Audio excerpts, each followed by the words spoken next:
DGISPR lieutenant general Ahmad शरीफ चौधरी ने भारत के खिलाफ शानदार कामयाबी पर कहा है कि पाकिस्तान की फतह दरअसल अमन की फतह है।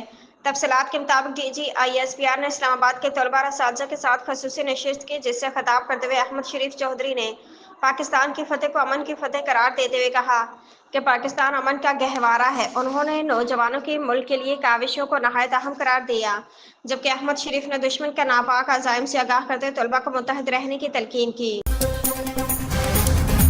कांग्रेस रहनुमा राहुल गांधी ने ऑपरेशन सिंदूर पर तनकीद करते हुए कहा कि हमले के आगाज पर पाकिस्तान को मुतला करना संगीन जुर्म था। राहुल गांधी ने ऑपरेशन सिंदूर के हवाले से अपनी हुकूमत को खरी खरी सुनाई हैं और कई सवालात उठाए। उन्होंने कहा कि ऑपरेशन सिंदूर के एक हिस्से के तौर पर पाकिस्तान को इस हमले की इत्तला देना हुकूमत एक जुर्म है।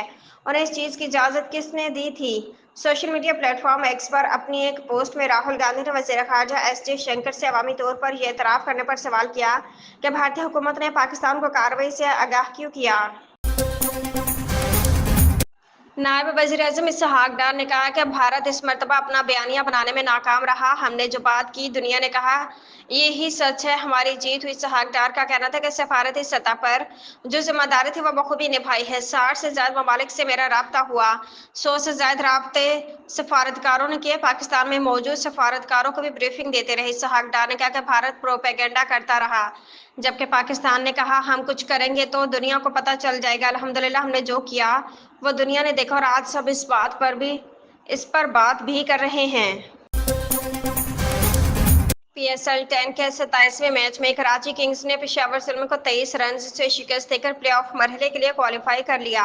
रावलपिंडी में खेले गए मैच में कराची किंग्स की जानिब से दिए गए 238 रन के ताक़ुब में पेशावर जुल्म की टीम 5 विकेटों के नुकसान पर 214 रन बना सकी। बाबर आजम की 94 रन की इनिंग्स रायगां गई। साइम अयूब 47 रन बनाकर नुमायां रहे। टॉम कोहलर कैडमोर 20 रन बना सके। मोहम्मद हारिस 9 रन बनाकर पवेलियन लौट गए।